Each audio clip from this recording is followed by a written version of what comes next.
I think I'm live. Uh, I think yes. Hi everyone, welcome to another one of our LinkedIn Live events.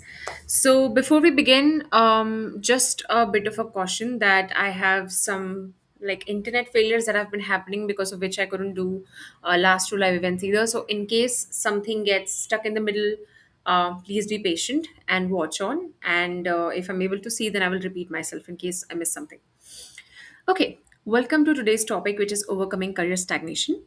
Now, this is something that I coach a lot of people around when it comes to our one-on-one interaction because career stagnation happens due to very personal reasons. Like we tend to think that we can club it in, or we tend to think that there are some universal reasons because of which people get stuck. I mean, sure, there are a few, but usually career stagnation is very, very personal because career stagnation is actually an extension of personal stagnation, right?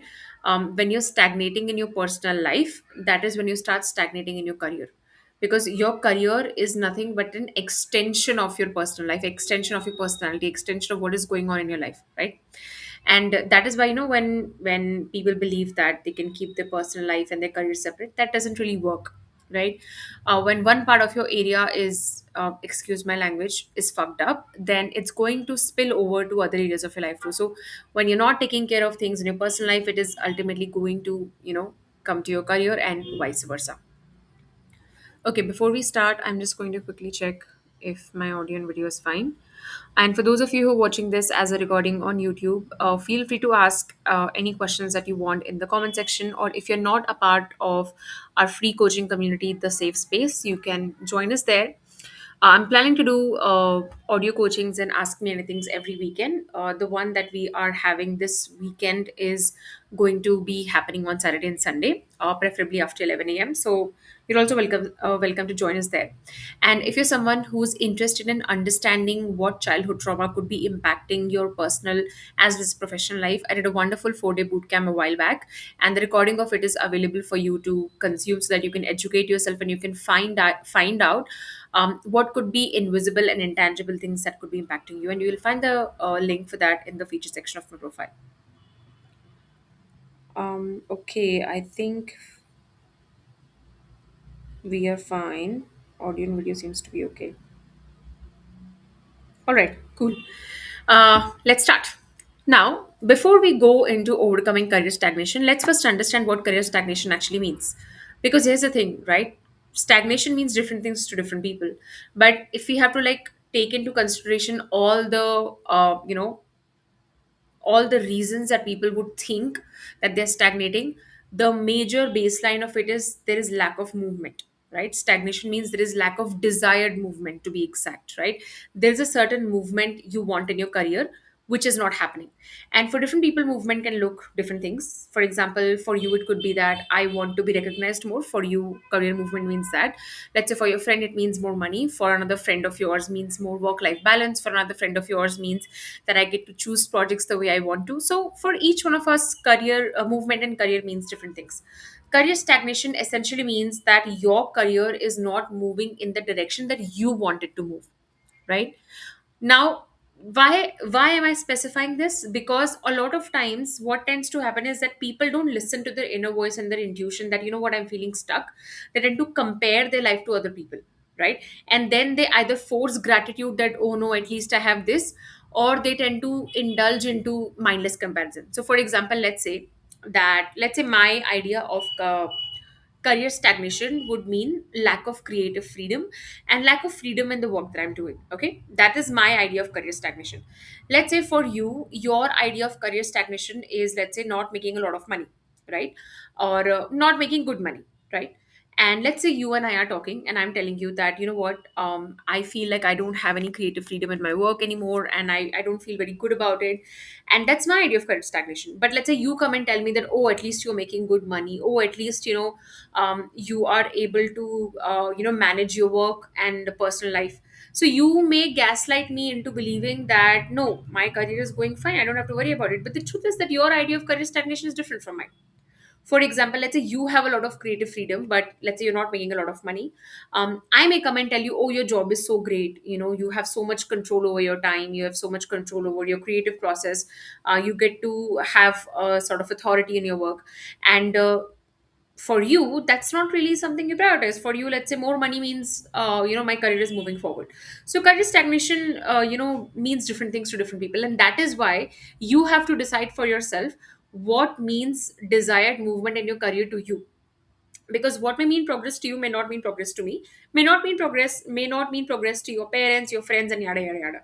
And that is why, a common doubt, a common not even doubt, I think self doubt is what I would say a lot of people experience, and I've coached a lot of my clients through this, is they tend to question their intuition, they tend to question their inner voice. Like if something is telling you that something is not right in my career, listen to it, right? Like on a daily basis, even now I have clients who came to me with this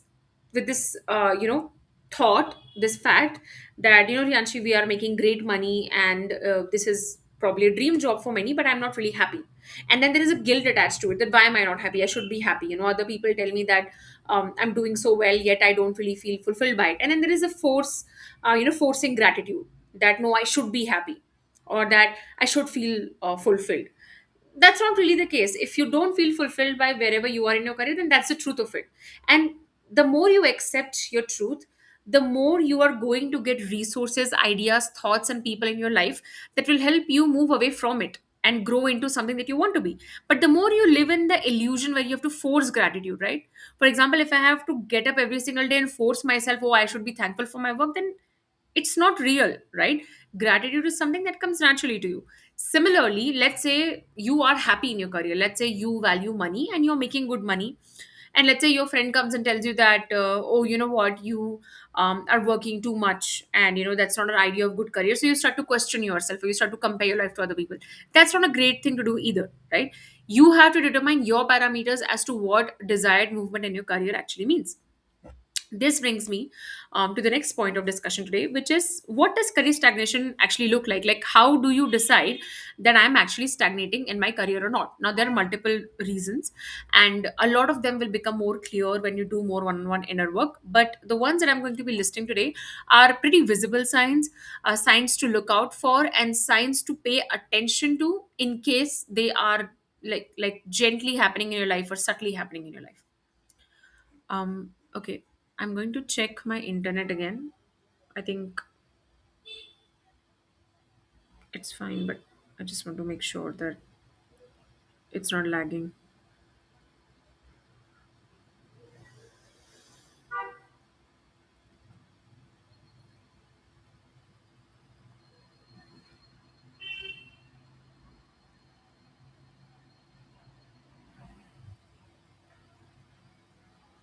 Okay, yes, we are not lagging.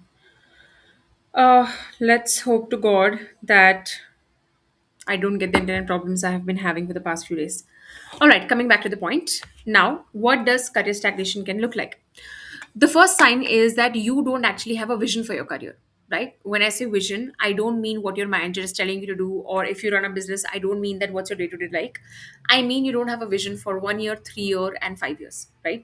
You don't really know where your career is going in 1 year, or what shape it is taking in 1 year, 3 year, and 5 year, or you are trying to avoid talking about that topic, or you're trying to avoid thinking about it. That's a very big sign that either your career has already started stagnating, or it is dangerously close to moving towards that, right? Now, stagnation is, as I told you, lack of desired movement. And lack of desired movement happens when we don't really decide what movement we want to take, right? This brings me to the second point, that, and this is an extension of it, is that you're probably stuck in autopilot. Like, let's say you are working a normal corporate job, and there is, let's say, a promotion cycle that happens in your company. Let's say after 3 years or after 5 years, you get promoted, and you're just following that. You don't really want to have a vision of, where do I want to go, what kind of things I want to work on, what kind of impact that I want to create in whatever it is that I'm doing, what do I want to be known for. When you ask yourself these questions, you either don't want to answer these questions, or you've never even asked these questions, right? When this is happening, then your career is stagnating, or it has started to already stagnate, because you aren't deciding movement, which means you are just going with the flow, and dead fishes go with the flow. Life fishes go against the flow, or they decide the flow of their life or their career in this aspect. But when you have no vision whatsoever, you have come into the autopilot mode, and you don't want to actively think about your career. And you see, your career is like a child, right? When you start working, it's a baby, so it requires a lot of nurturing. You have to give to it a lot. Then it becomes a teenager, and then finally becomes an adult. Usually people's careers start to stagnate when their career is in its teenage area, like in the sense after like 6 to 8 years. That is when they tend to go into autopilot mode. That is when they tend to like abandon thinking actively about it, and that is when it requires the most amount of direction. See, just like a teenager requires coaching, guidance, mentorship, a lot of personal growth, your career after 6 to 8 years also requires that, right? Now, it requires personal growth throughout the life, but initially 3 to 5 years usually people have enthusiasm. After that, this feeling of I don't really want to do anything comes into the picture. And that is when you need to do inner work the most, because that is when your career has reached the teenage phase, where it requires guidance, direction, coaching, a lot of inner work and personal growth. Because after you cross 6 to 7 years in your career, who you are impacts your career a lot more than what you do, right? Because doing anybody can do, but being is the hard part. And the ones who stand out are the ones who are consistently being more, not doing more, not hustling more, being more, right? And this is where personal growth comes into the picture. Now the next sign is procrastination. Procrastination is when you are putting off your work, right? When you want to run away from it, when you're trying to find reasons that, may be real, may not be real, you just don't want to show up for work, right? Anything or everything interests you apart from your work. When that is the case, you're actively procrastinating or even subtly procrastinating. Or, and again, you know, to extend this point a little bit, not just procrastination of existing work, but also dodging away taking more responsibilities, or dodging away taking initiatives, dodging or ignoring, or running away from, anything that could benefit your career. When that has become the case, then also your career has started to stagnate. Now, an important point I want to mention here, which I will explain later on, is that could also be a reason that you're simply in a career that you don't want to pursue, but you haven't accepted it yet. For this, I have a completely separate live event. You will find it on my in my YouTube channel. You just have to go to my YouTube channel, and you will find a lot of live events under the career section, and one of them is this also. So procrastination is a sign that your career is stagnating, either in the existing role or in the role you could be pursuing. But the point is that you're running away. You don't want to do whatever is on your plate. Now, a lot of people think it's a time management problem, but something I like to tell people is that adults don't have a time management problem, okay? And you are not a child. I'm assuming that you are 21 plus as you are watching this live event. So you are not a child. So you don't have a time management problem. We don't procrastinate because we don't have time or we don't know how to manage our time. We procrastinate because of a deeper reason, right? Because of a deeper reason where either we don't want to do something, or what we're doing is something that we don't have any interest in, or we're forcing ourselves into multiple reasons. Again, I have a completely separate live event on procrastination. You can find it in the YouTube in my YouTube channel. So the point is that procrastination is a very big sign that you don't want to be in your career, or you're trying to escape from it, or you're trying to run away from whatever is happening. And that's not normal. Okay. Procrastination is a sign that your body tells you that I'm feeling unaligned. I'm feeling like this is not something that I want to do. This is not something I'm meant for. And a lot of people do two things here. One is they either mentally check out, they mentally check out from their jobs, they start to do the bare minimum, and they think, let's just see, one day my interest will come back. Second is they force themselves, right? They criticize themselves, and they force themselves to be disciplined. They force themselves that, no, I will push, and neither of that works. Because the point is not to force your body or tell your body I will run away from a problem. The point is to listen to your body. You are procrastinating for a reason. Give yourself enough respect to know that if my body is consistently falling into a pattern, there is a reason. And when you listen to that reason and you resolve that reason, your body will never procrastinate. You will never procrastinate, right? So you are not avoiding, you are not a weak person, or you are not somebody who's running away. You are somebody who's just not listening to their body. So listen to it, right? Ask yourself, Why do I want to procrastinate? And be open to any answer. Maybe your body tells you, I hate this job. Maybe your body tells you, I don't want to run this business. Whatever it is, listen to it, because that is where your truth will start, and that will exactly tell you where do I need to work on. Because most people that I meet like to be in unclarity, be in illusion, force themselves into believing different things. Like I have met people who have been doing meditations, who have been making timetables, who have been doing yada yada yada, instead of just solving the problem that they're facing. Lack of beat, lack of interest, be it procrastination. If that is the problem, solve the problem, right? And how do you do that? You do one-on-one inner work, so that you can really listen to yourself, because your body will always tell you what it wants, right? Now, coming to the next sign of career stagnation, goals not coming into fruition, which means that there are certain goals that you either had for your career or you have for your career, but they're just not getting fulfilled. It could be that you want to be in a more creative career. It could be that you want more money. It could be that you want a flexible work life balance. It could be that you want to work in a different country. It could be that uh, you want a senior position, whatever it is, right? Either you had that goal or you have that goal, but it is not just coming into fruition, right? You're putting in the work but you don't see it happening. That also means that your career is coming to stagnation. Or I think I would say the current role you are in probably is coming to stagnation, right? Now the next sign is that you are constantly exhausted by your work, but you don't really see the desired progress that you want. Right now, again, as I said, desired progress can mean anything to anyone, but you are not seeing it. For example, let's say for me, let's say desired progress is creative freedom, and I'm consistently working hard, but I still don't feel creatively free. I still don't feel that I have authority over my work. So in that case, yeah, I'm hustling, I'm working hard, maybe I even like my job or my business, but the point is that I'm not seeing the desired results that I want, which means that I'm stagnating there, right? Now, the next point is not seeing a future at the role that you are in, and that role could be anything. You could be in a corporate job or you could be in a business, whatever, but still continuing it, right? So, knowing that I don't see a future here, knowing that I don't really want to be here after 3 years, let alone 5 years, I don't really want to do this, yet I continue to do this, right? This means that your career has started to already stagnate, because a lot of people think that they will push and push, and you know one day they will do something. One day they will wake up and have the motivation, and that is something that never really happens. Nobody wakes up one day and changes their life. Change starts from one small shift at a time. Change starts from one day when you just accept, what, wherever I am, I don't like it. Then slowly you take steps. Slowly you start doing your one-on-one inner work. Slowly you start focusing on, what is it that is making me stay. You start answering the questions that you have run away from for a very long time. That is how shifts start.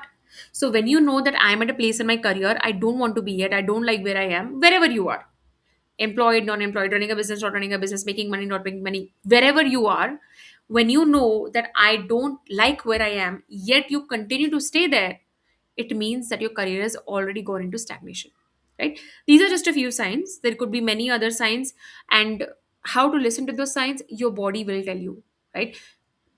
A simple small exercise to do is to simply close your eyes, take 5 deep breaths, allow your nervous system to calm down, and think about your career. And the moment you think about it, notice the feelings that come up. Are they feelings of happiness? Are they feelings of feeling good, feeling proud, feeling relaxed, feeling contentment? Or are they feeling of anxiety, feeling of desperation, feeling of scarcity? Because those two are separate spectrum of feelings. When your feelings energize you, it means that your career is not stagnating, you're moving in the right direction. When your feelings make you feel depleted, they suck energy, it means that you're moving towards stagnation. So even though you may not find the reason, let's say whatever I'm talking about today, your body will tell you the reason. Your body will tell you that I don't feel good about it, right? And of course, if you ever need more help in figuring out what could be the reason, you can always have a conversation with me. Now, let's talk about what causes career stagnation and how do we actually resolve it. Now, there are two types of reasons that leads to career stagnation. One are the visible reasons, easily reasons that easily appear, reasons that you can resolve on your own at your home. Another one are intangible, invisible reasons that impact 90% of the reason you're stagnating. So the visible reasons why you stagnate are very easy. They are probably the ones you're already aware of also, and you can solve it. But that's not usually what is responsible for career stagnation, because career stagnation is something that is a long term thing. It doesn't happen in one day. It is something that creeps in weeks, months, and then it turns into years. And 90% of the reason your career is stagnant is due to the invisible and intangible reasons. So we'll talk about both of them. Okay, I'm just going to quickly check if my audio and video is still working fine.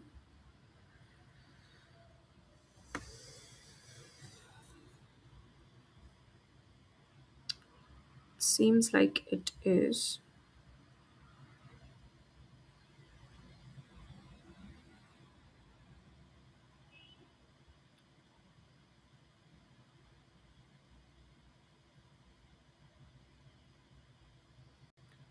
Okay, yeah, I think we're doing fine. Now, let's go ahead. Let's first talk about visible reasons, tangible reasons that you're probably aware of, but maybe you haven't resolved for. The very first reason is, again, quite visible, quite apparent, which is lack of clarity. You don't actually know where your career is going. You don't have any idea, or even if you have some idea, you don't have a complete clarity. Like if you sit in front of me and I ask you that, what is your 1 year vision, or what is your 3 year vision about where your career is going, you go blank, right? So there is lack of clarity. Now when I talk about lack of clarity, there are multiple reasons why you could have lack of clarity. The very first is there is lack of information. You actually haven't gone out and researched about the kind of things that are happening in your career, that are happening in your field, that are happening in your roles. You haven't really gone out there and just seen the world, seen what is happening in the ground reality of your field. Second could be that you have simply been in your own bubble, and as a result you haven't spoken to people who are in your existing field, and again you have no idea what is happening, so you don't really know how your career is going to take shape, right? And third, which is the extension of lack of information, is lack of research. Now what is the difference between information and research? Information is knowing. Research is more targeted towards what you want, so it's more curated towards your desires and your ambitions. So you haven't really researched about, these are my strengths, these are my goals, and these are the things that are available in the market, and what does the culmination of it looks like. So you haven't really done that. All of this translates to lack of clarity, where you feel that I don't know, like I don't know where it is going. Maybe it will go according to how people are in my company are saying. I will just follow this path, that path. So basically there's a lot of lack of clarity. There's no conviction that you have, right? And then there is lack of clarity, of course, can't take any steps, right? The first step is foggy. So if you have lack of clarity, ask yourself, is it lack of information? I don't genuinely know, or maybe I have information but I haven't really researched what's good for me, or maybe I don't have enough resources right now. I don't have enough people to talk with, go and get coached or have a mentor. I haven't networked enough. What is the reason that I lack clarity, right? Another reason, which is part of the intangible reason, but I just want to talk about it here, is lack of clarity. Sometimes it's also something we choose consciously because we don't want to face the reality, right? Reality of the fact that, and maybe I'm not happy with my career, right? Sometimes we run away from clarity because it's scary, right? It is scary to accept the truth sometimes, to just say that, you know what, I don't think I'm happy where I am, or I don't want to do this, or this is not something I want to do with my life, or whatever it is. So sometimes we willingly stay in fog, sometimes we willingly stay unclear because it's safer. It feels safe to not know than to know, right? And this is more of an intangible reason that requires inner work. If that is your reason, please do your inner work, right? We will talk about what could be the reason you do that, but please do your inner work. Undergo trauma informed coaching, because this fear that you don't want to know about what is happening in your career often leads to this compound effect of you coming to a point where you are not only left behind in your career, you start to also sort of blame yourself, because there's no one else to blame, right? You can't really blame anyone for how your career is going, because your career is something you do have a very large control over, truly. So if a reason is something like this, that you're willingly staying in under the fog because you don't want to know what is happening, because it's painful to accept that I'm the creator of my circumstances, then you need to do your inner work. Okay, now let's talk about the second reason, which is lack of structure. Now what do I mean? Okay, somebody has asked a question. Will attending events and workshops be good for taking inputs from others about the careers too? I mean, depends on where you are in your research mode. So, for example, let's say you are at a point in your journey wherein you absolutely have no idea what to do and where to begin, right? So, you are basically in the very first stage of, understanding yourself and the career that you want. In at that moment, I would recommend two things. One is research on your own. Okay, second is take one-to-one mentorship or take one-to-one coaching to understand your strengths and weaknesses, understand where do you want to go, understand which career you will bloom into. After you have decided that, you know what, in this field I would like to do something, then you attend workshops and events related to that field. Now I'll tell you the usual mistake people make. I've seen a lot of people do this. They don't figure out which field they're interested in. They start attending events out of nowhere, right? Like anything they find fancy, data science, AI, this, that, they just start attending it. It is a complete waste of time. You first have to figure out which field is right for you, and that can only happen first through your own research. Google, read about fields. Second is understanding yourself, understanding what am I good at, understanding what is something that comes naturally to me. Right? For this, you can take help. You can either take help from a mentor, or you can work with a one on one coach where you learn to understand yourself. Because I'll tell you what, it is very, very easy to succeed in a career that aligns with your natural interest. Right? And when you go against your natural interest, it becomes an uphill battle. And I'll tell you what, when you are competing in a field with somebody who's naturally good at it, you cannot compete with them, right? So instead of fighting all that uphill battle, just simply go with where your natural interests actually lie, right? So initially, research on your own, do some one-on-one work. After you have an idea that this is the field that's good for me, then attend events related to that field, so you have more information, right? Okay. I think I'll answer questions as we go. Coming back to the topic at hand. The next reason why you may be experiencing career stagnation is lack of structure.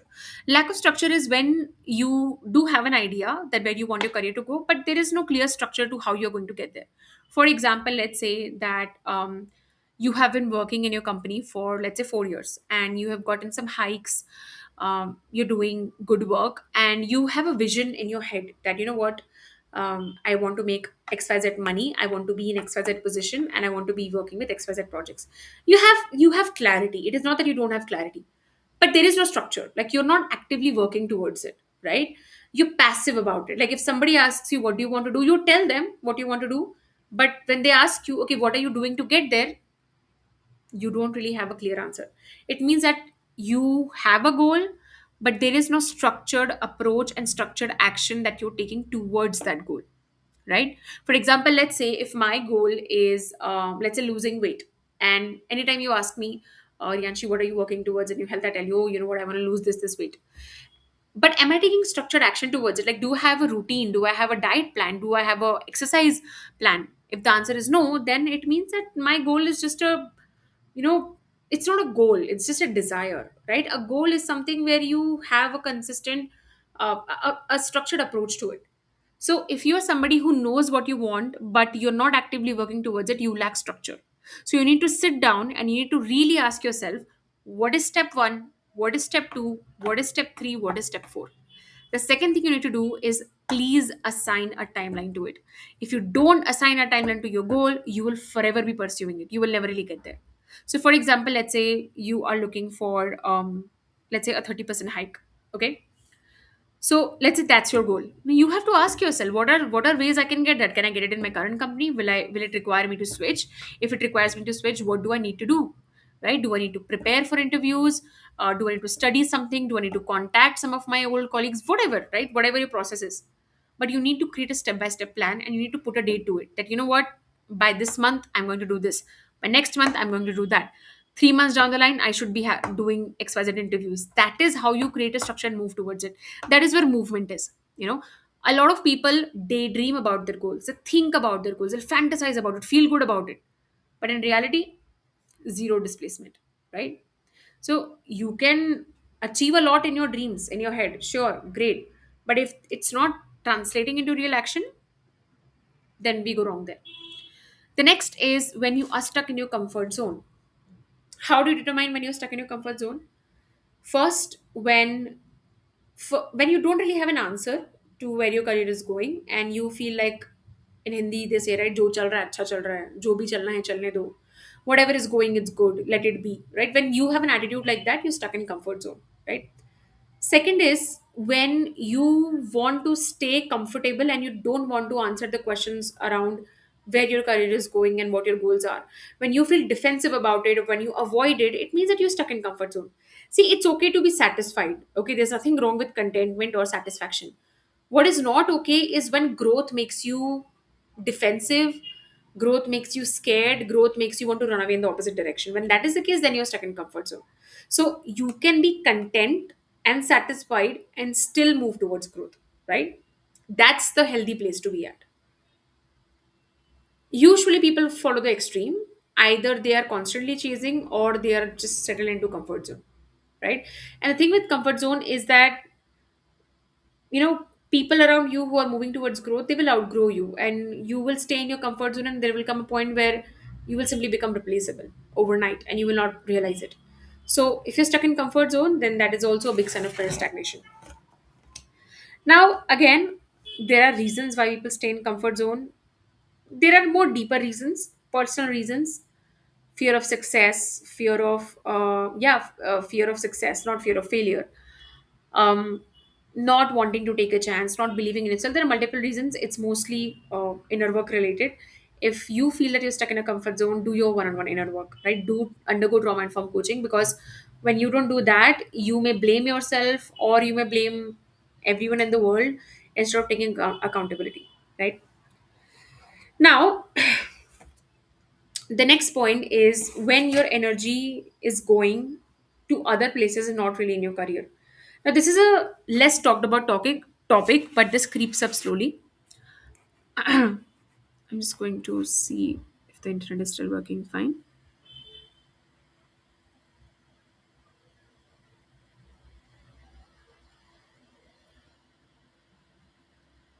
Okay, great.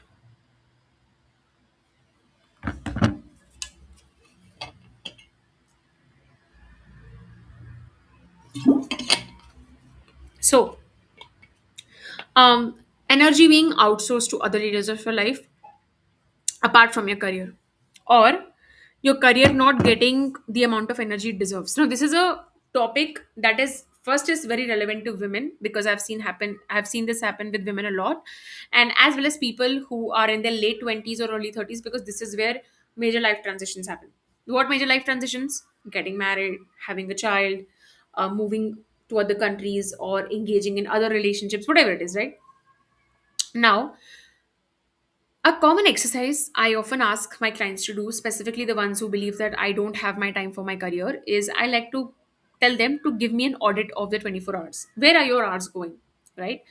Most of the times I find that a lot of people spend their hours doing things that they don't really take into account for example, I've seen a lot of women give a lot of time to household chores, and still expecting themselves to give their 100% in their careers. It doesn't work like that, right? You have one body, you have limited amount of energy, so you have to ration your energy.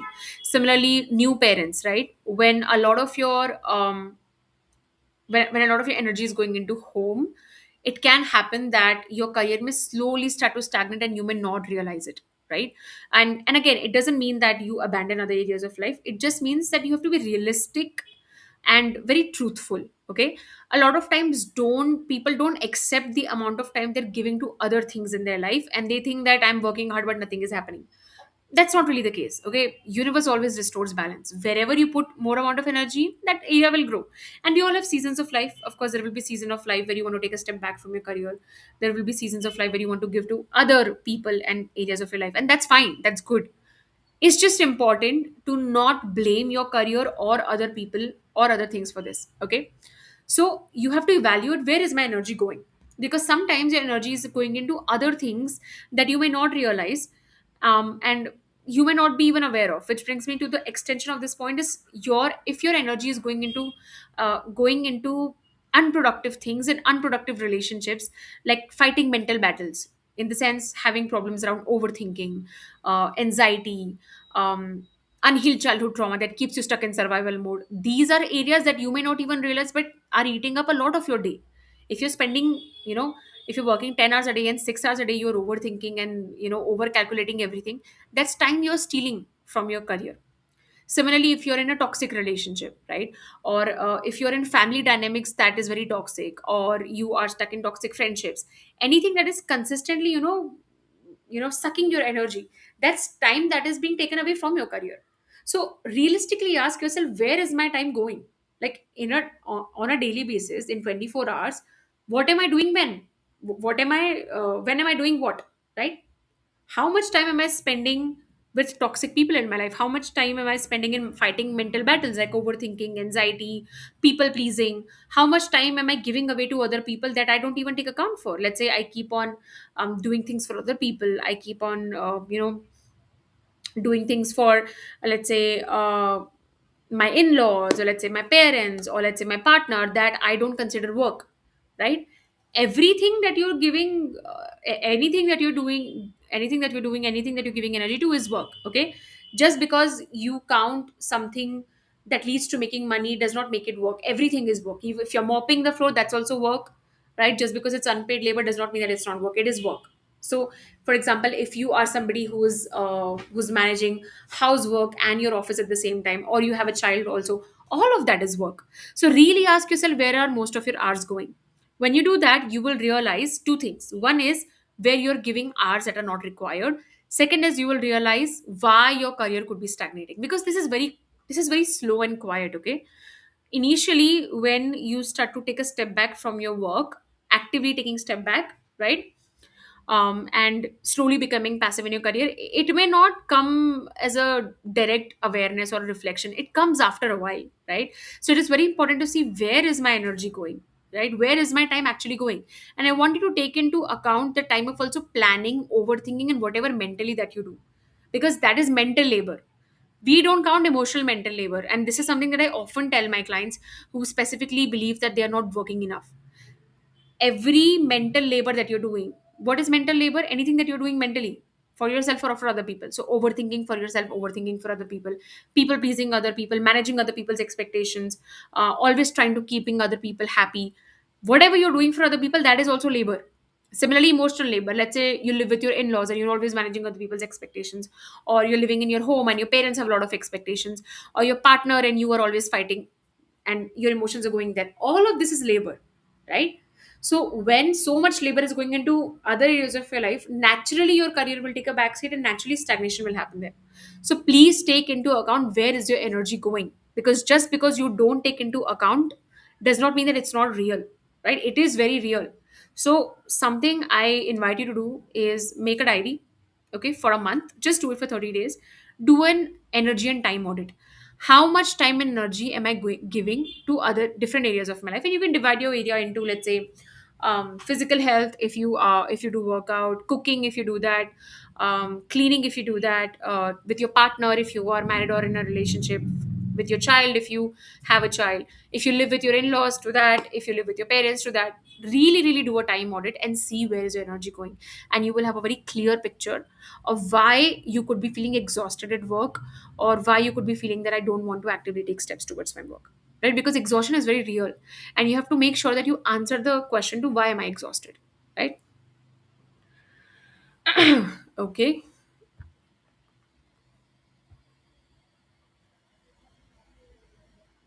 I'm going to check if we have any questions. I don't think we do.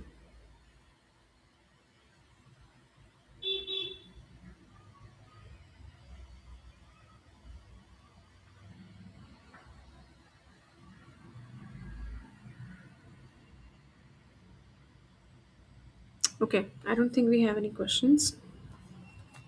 Let's go on. Now, let's talk about the intangible and invisible reasons why your career could be stagnating. Now, the first and something that we don't really understand well enough is low self-worth.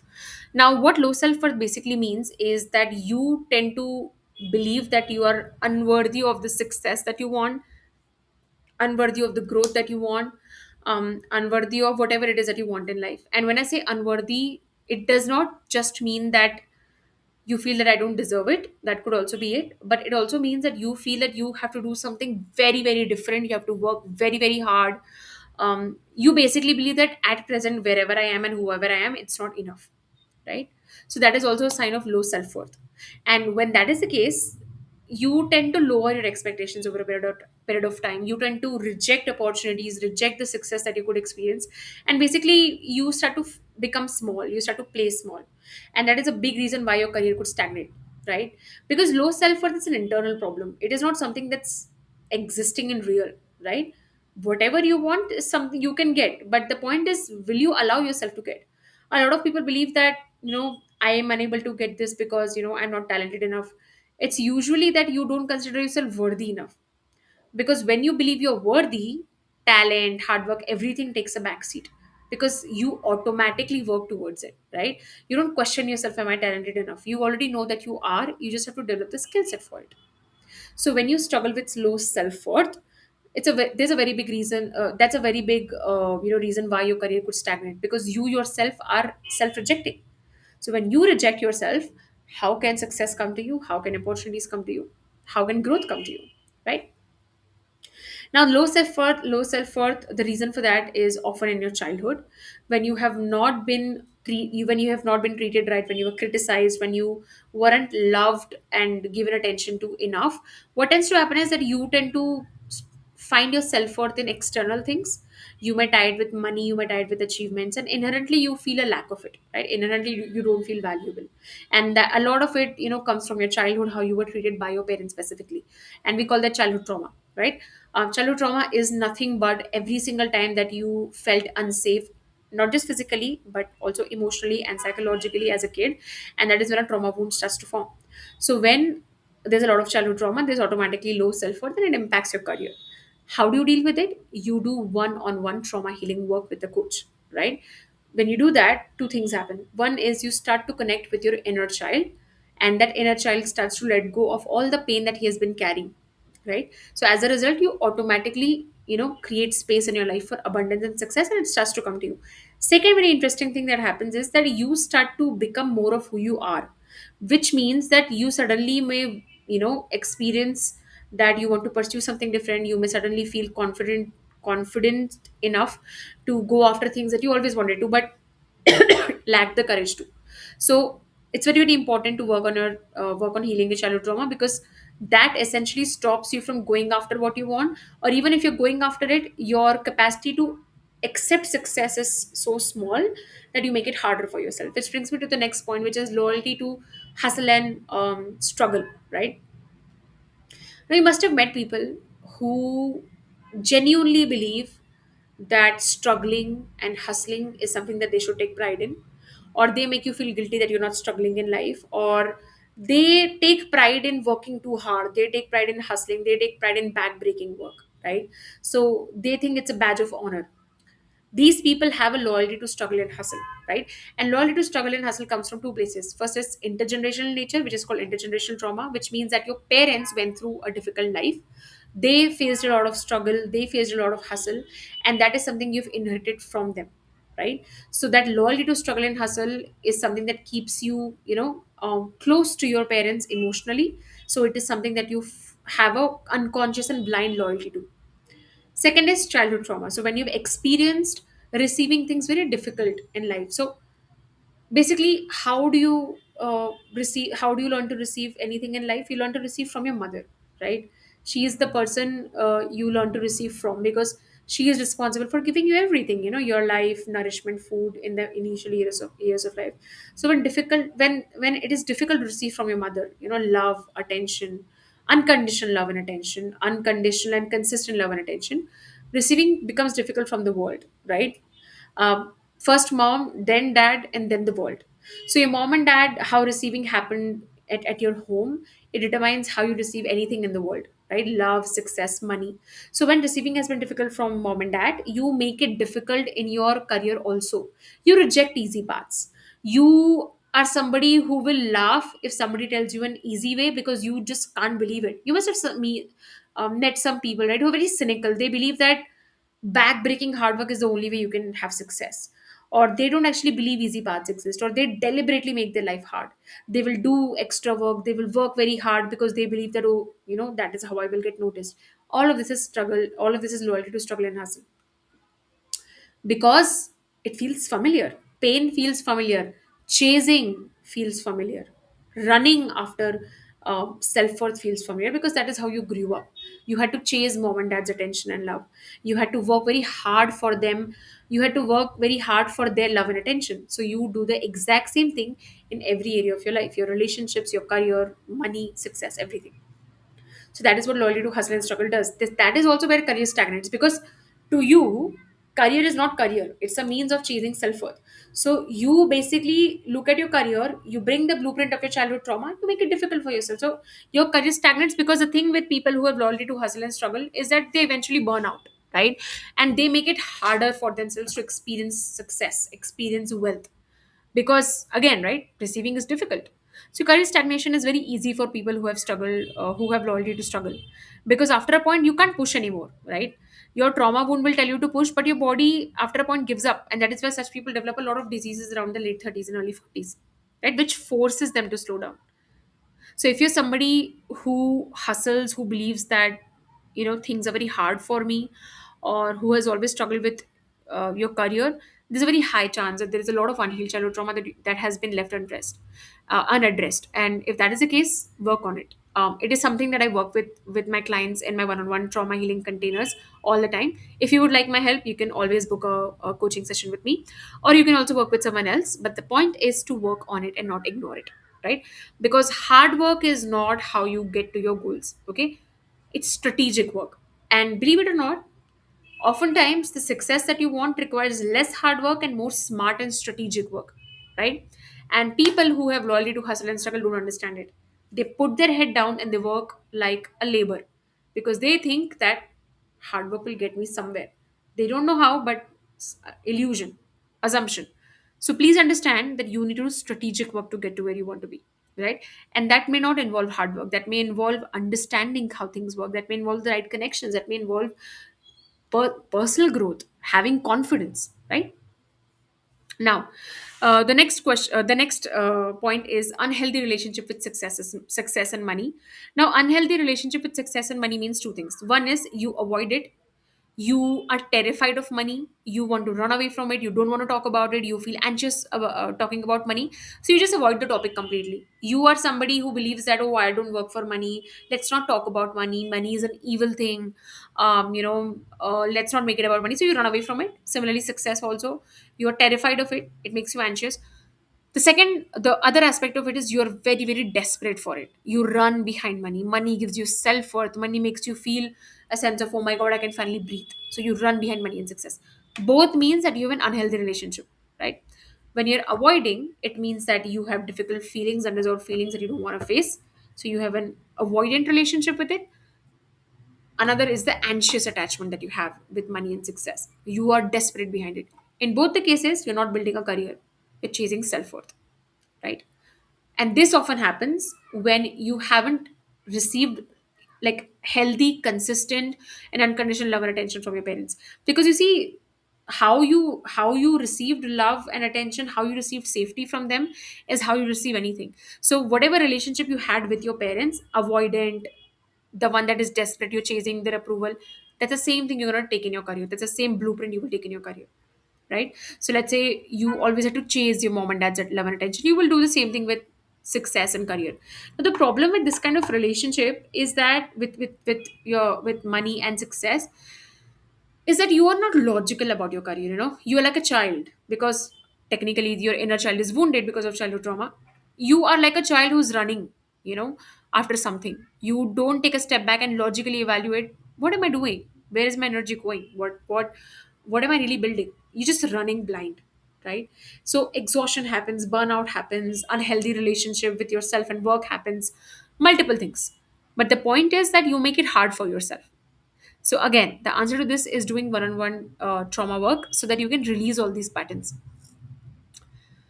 Often, when things become or feel difficult in our careers, it is not because the path is hard. It's the emotions that we have around it. It's how we feel, pursuing our career. And that is why your career growth is directly proportionate to your personal growth. The more you grow personally as a person, the less you become attached, and the less you become attached, the more focused your efforts become. The problem is attachment. And again, I want to specify, I don't mean avoidance. People who run away from their careers, people who believe that, okay, I will pray to God and things will happen. I'm not talking about that. That's another form of avoidance, right? That's another thing. I'm talking about being able to put in efforts and still be detached. Being able to talk about your career from a place where you don't feel that, I either don't want to talk about it or I'm very desperate for it. I mean healthy detachment, right? The more you work on yourself, the more you develop self-worth inside of you. The more you don't wake up questioning where am I going, the more you don't wake up with this hyper vigilance and urgency. So you become very detached and your efforts become very logical and focused, right? Your career growth is rooted in the fastest path that you can figure out. And the fastest path you will figure out when you are detached from things, not deeply attached or avoidant about it, right? Now, the next point is unaligned career goals. Now, this is, I think, probably one of the biggest causes of career stagnation. Unaligned career goals means I am pursuing a career I don't want to. Now, there are multiple reasons why people do that. The biggest is people pleasing their parents, right? Your parents were very controlling, your parents had a lot of expectations from you, you were seeking their validation, you wanted to please them, so you picked up a career path that to make them happy, or you picked up a career path that you believe will bring mom's love and mom dad's love and pride and attention, whatever, to you. And as a result, you just blindly picked something. I can't tell you how many UPSC aspirants, how many engineers, software developers, how many chartered accountants. I mean, I have spoken to so many people who have simply pursued their career path from just one place. It would make my mom and dad happy. It would make my mom and dad proud. It would make my mom and dad feel I'm achieving their dreams. And I've always seen the similar pattern. After a point, you want to leave it or quit it, or you get exhausted by it because it's unaligned, right? If luckily it's somehow you're able to push through and you are able to derive satisfaction from somewhere else, that's fine. But most of the times that does not happen. You grow resentful, and things just become an uphill battle. Because I told you, right, you can never compete with somebody who likes their work, no matter how hard you work. Because somebody who likes their work will want to keep on doing it again and again. They are not afraid of failing, because for them work is worship. But when for you it's unaligned, you don't want to do it, it'll take one failure, two failure, maximum three to four failures for you to want to quit, right? So you can't keep pushing. Your vision needs to pull you. When your vision pulls you, it doesn't feel like hard work, it doesn't feel like work at all, it feels like worship, right? So when you are pursuing unaligned career goals because you're seeking validation from your parents, or you saw that, oh, someone else succeeded doing this, so I will also copy their path. Most people who pursue MBA do that. Or you believe that I saw an influencer do this, I saw a relative do this. Basically, your career path did not come from you, came from other people. I have done a separate live event on this, a very big live event on this. I'll probably publish a post listing down all the career live events so that you can find it in one place. But I've done a separate live event on this, so you can find it if this is a problem that you're struggling with. But the point is that when the career path is unaligned, it is very common to mentally check out. It is very easy to mentally check out. It is very easy to feel that, when people say life SE, you don't get everything you want, that is a sign of somebody who is living a life they don't want to, or they did not intend to, right? They had different plans, but due to multiple unhealed versions of themselves, they ended up doing something else. Now you have to understand that it's never too late. Okay, no matter what age you are in, you can always pivot. A lot of times people give themselves this reason. In Hindi, again, people say that ab kuch nahi ho sakta, nothing can happen. That's not really the case. Okay, I have had clients who have started businesses. I have had clients who have gotten into fields that they wanted to. I have had clients who have stepped down from their existing roles because did not make them happy. What you think right now is you need a lot of push and hard work. You don't need that. You need alignment, right? You need to develop enough self-worth inside you that you keep on, that you stop expecting hustle and hard work all the time. So the problem with people who pursue unaligned career goals is that they have worked so hard, they have struggled so hard that they believe that if I have to pivot now, it's going to require another amount of hard work. That's not the case. You had to struggle and work hard because you never wanted to do that in the first place, that your interest was not there. When you do something that you actually want to do, it does not feel like hustle, it does not feel like struggle, right? So if this is the reason that you're in an unaligned career path, if you can ask yourself, what is the reason I'm still here, what are my fears, what are my limiting beliefs, and do one-on-one trauma healing work so that you can let go of the heaviness, right? So you have to understand, you can't thrive and survive at the same time if you're stuck in survival mode, right? Survival mode is characterized by, feeling anxious, feeling like you're chasing something, feeling like I have to survive, not having that peace and harmony inside of you. When you're stuck in that, you can't thrive, you will only survive. If you really want to thrive, you have to let go of all the unhealed trauma that is keeping you in survival mode, right? That is the only way you will thrive, because anxiety and peace doesn't coexist. Either it's anxiety or peace, you have to choose, right? And if you don't know how to choose peace, it means that your nervous system does not feel safe enough to do that. And that is why you need inner work, right? So you have to make a choice as to, do I want to keep surviving or do I actually want to thrive, right? It takes 6 to 8 months to completely change your life, because it takes that amount of time with the right person to work. When you work with the right coach, to completely shift who you are as a person from inside, right? And everything that you used to feel hard doesn't feel hard anymore, because you've aligned to that version of you, right? Now, that is it for today from my side. If you are somebody who actually wants to work on their career, who wants to work on their professional goals, but you feel things are hard, or you feel they're impossible, or you feel that I won't be able to do it, please understand, it is not because there is work, okay? It is the current version of you is not ready for ease and abundance, and that is why it's happening. So, your job right now is to make sure that you increase your capacity for ease and abundance. And you start that by working on your inner children, which is doing childhood trauma healing, inner child healing, so that your capacity to make and invite things easily in your life increases, right? And that is exactly what I do with my clients in my one-on-one container. So if you would like to work with me, you can simply book a one-on-one session with me. You'll find the link in the feature section of my profile, or you can also DM me coaching. And if you're somebody who would just want to ask any question, or who would like any help, you can find a lot of free live events on my YouTube channel, and you can also reach out to me by DMs. That is it for today. Thank you so much for showing up. And I announce live events every week here on YouTube itself, here on LinkedIn itself. So keep a check there. Thank you so much for those who joined in live. Bye bye.